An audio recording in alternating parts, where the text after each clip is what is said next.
My name is Dr. Joshua Mercy Mugendi, and this is my wife here, Mercy Mugendi, and we are proprietors and directors of Growpact Kenya Limited, an agribusiness company that deals in propagation of seedlings of fruit, vegetables and herbs. We are based and located in Trans Nzoia County, Kiminini constituency, Waitaluk sub-county. Yeah. I come originally from Embu County, but in the spirit of being pure Kenyan and true Kenyan, my wife and I found ourselves in Trans Nzoia County, and this is our new home. By profession, I'm a molecular biologist. I have a PhD in biotechnology, and I've been working with plants now for the last of I think since 2006 to date, but not at the level at which I am involved with working with plants now. I've done a lot of wet lab in improving the quality of plants from the genes, from the genetics part of it, as a molecular biologist. I've been an enthusiast of crops and plants, and more so of food crops. I started working with sweet potato, which is an orphan crop. Earlier in the day you saw me with sweet potato, so I still love working with orphan crops. From sweet potato, I went to cassava. I started working on genetic engineering of cassava. Previously, I worked on genetic improvement of sweet potato. And around, you've seen a lot of cassava in the field, so I still hold on to my roots. And when I was doing my research at the International Institute of Tropical Agriculture, I got to interact a little bit with the seed system, which includes, besides quality planting material as seed, but also on the management of the seed. And that is what actually drove me to start thoughts and ideas and looking for partners and potential avenues that would see me play or contribute towards the seed system. And I managed to tag along with my wife, who has nothing to do with plants. And to cut the long story short, in 2015, I think that must have been February 2015, we started thinking of a propagation unit, and our first venture and investment was in Kericho. So my wife and I, without a lot of knowledge in horticulture, we hired greenhouses in Kericho and started propagation in greenhouses, which was a successful failure. We failed amazingly. But that did not break our hearts, neither did it deter our vision and our objectives of one day running and owning a robust seedling propagation platform. And that's why we are here today as Growpact proprietors. Initially, there's always that fear. Well, we've done this, how will it be? But there was that glimpse of hope. Working together has really been fun, and it gives you encouragement, and as you fail together, you're able to go through the downs and ups. So after Kericho, we were like, okay, fine, yes, it didn't work out, but we try again. And now it's been 3 years, and it's been successful. I think Kericho, we used our savings. Yeah, Kericho, we actually emptied our... They're called what? The pinky whatever? the piggy pots. So we broke all our savings. We invested everything that we had at that particular time, and we lost everything. Yeah. Not even a single shilling came to us in form of profit. The project was not sustainable. We took the loss positively. And this is also one thing that we are also learning as Growpact, and we entrench this. We do not only learn from our successes, but also from our failures. Yeah. We take failure here very seriously, because we fail. We look at failure from a different angle. What have we learned? What can we be able to do better? Yeah. And this has helped us be able to develop and establish systems, protocols that are working, and we are trying to improve every other time that we do something wrong. We try to do it a little bit better, differently. Yeah, only the willpower. That was in that must have been in early 2016. That is when we lost everything, and we kept going. We really were focused to partner. I mean, partnership is quite key, and we wanted to look for an avenue that we could now not use our own savings, but an investment vehicle that would help us in financing. And we came across an institution that helps nurture and incubate and accelerate ideas that are, that seem to have a very clear framework of sustainability. And we encountered an organization called Agribusiness Booster. It has got a link to the Dutch, and that is where actually we got our first financing from to start this venture in form of a loan. So, and it is now, as my wife said, this is the third year. We have been operating for the last 2 years, and now this is our third year. Yeah. So you've got the loan. Yep. Now coming to Tanzania. Why did you decide to come to Kitale?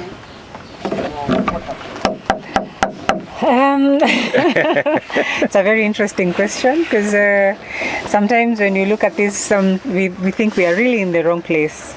But also we ask ourselves, why not Kitale? Why not Trans Nzoia also? Trans Nzoia, Uasin Gishu is known to be the food basket of Kenya, maize farming, wheat farming, and things like those. But also there is a call of food security by our president, and the introduction of diversity. We diversify on what we eat. So we see perspectives in the sense that people here can also appreciate horticultural farming, and we could be a vehicle to see them grow into those levels. So we start small with the farmers as they grow towards diversifying. Yeah. Yeah. What actually, to add a little bit more on what Mercy has said, is Trans Nzoia County is a very prime region, not only in Trans Nzoia, but talk of the counties that surround us. Uasin Gishu, Bungoma, Kakamega, Busia, Kisumu, go all the way to Homa Bay, Nandi County, Kericho, all those, Turkana County, West Pokot. We see a very big potential, and those are actually the emerging markets for horticulture production in the future. Of course, with the frustration sometimes that is there in the maize farming, farmers are looking for an alternative, and so everybody will ask us, why are you in Kitale? And like what my wife said is, we will always ask, why not Kitale?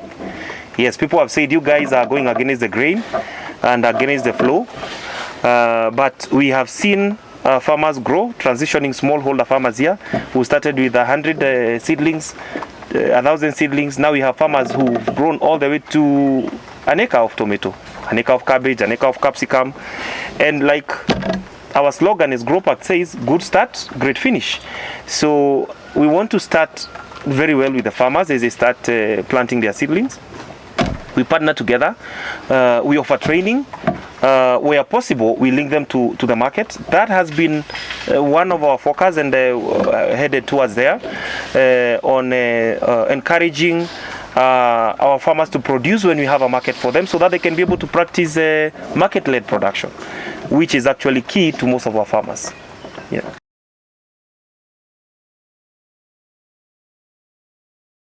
No. No, definitely not. Well, it's a journey. It's a business, so there's always that space of setting up, and this being a new technology, before farmers also appreciate it, it takes time. Slowly by slowly, we are seeing it happening now. Mostly, a farmer will come. They are interested to see how they can copy what you're doing. They want to know where can I get the tray? Where do I get the tray? You know, rather than even seeing how this whole project can be able to offer solutions to them. So before we can get farmers to appreciate this whole concept, it takes time. And even now, we are still not there yet. Yeah, we are still pushing the market for the farmer to realize that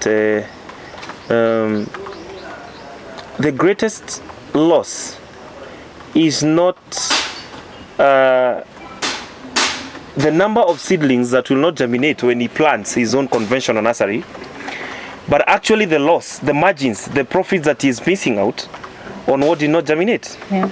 Earlier on today in the office, we did a calculation with you of a farmer who is planting 1 acre of tomato. A farmer will plant a hybrid seed, a really nice hybrid seed, which is quite expensive. It can go all the way from 2 shillings all the way to even 11 shillings per seed, or even 10 shillings. The margins that they lose in form of in terms of profit is negligible when you compare to the cost of a seedling. The greatest interest that we have now is to try to encourage the farmers, let the professional propagator, let the professional seed raiser do it for you, and you concentrate on the production. If you look even at the developed world, look in Europe, look in the United States. I mean, most farmers, the big farmers and the farmers who are doing it as a real business, as a livelihood, they will not, even in Kenya, the big farmers will not propagate their own seedlings. They will go to other big propagators that are there within the country. So we have to approach this from a very objective point of view. All players within the field of horticulture farming is, let's encourage farmers not only to get the high quality seed, but to get a high quality seedling. Let's talk about challenges. Yeah. Definitely you encounter yourself. Yeah. What can you remember, especially you as a you know, sometimes this guy will come straight. Yeah. And you are here now. You can't get repressed the two of you. Yeah. How did you? I think from the business side of it, the biggest challenge we've had is accessing the quality seeds. You'll find the quality seeds that farmers want. To find them in the market is a challenge, and you want to give the farmer the best.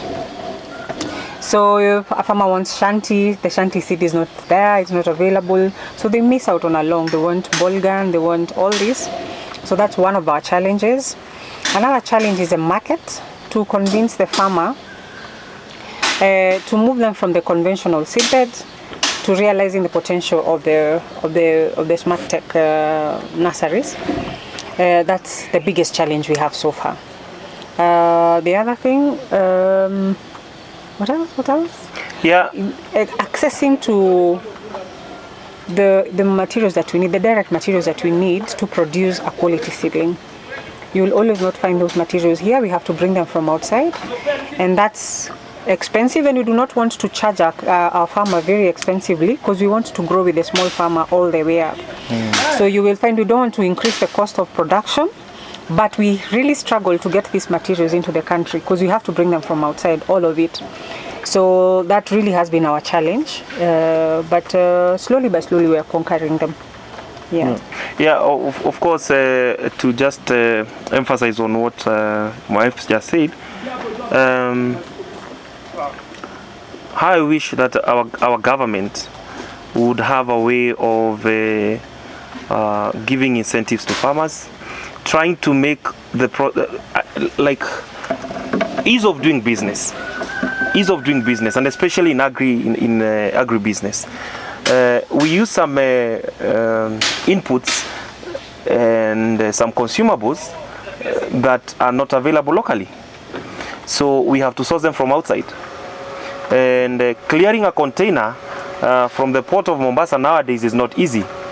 And also most of our suppliers, because we are small,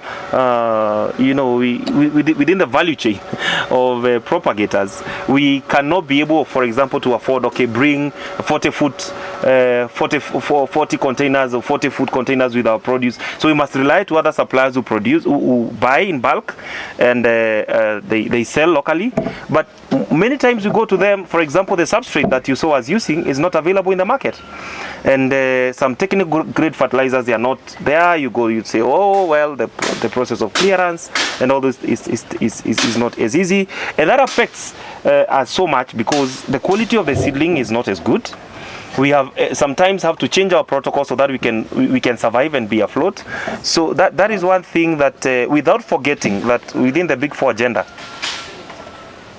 food security, is one of the key. Nutrition and food security is key to this nation. And then if we don't have what we need to achieve that, then we end up not achieving it.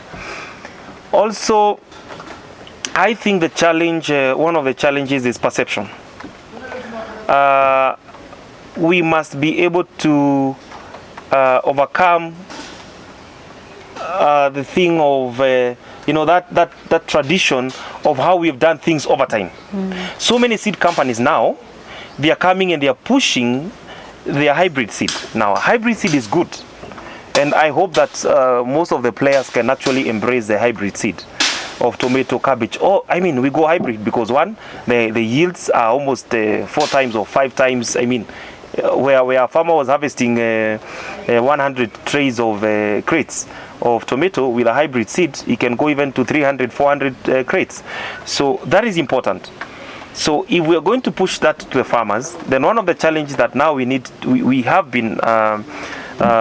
been facing is to try and to encourage the farmer. Please, this seed, you need to look at it differently from how you looked and viewed your open field seed. Your open field seed was so cheap, you could actually plant by broadcast.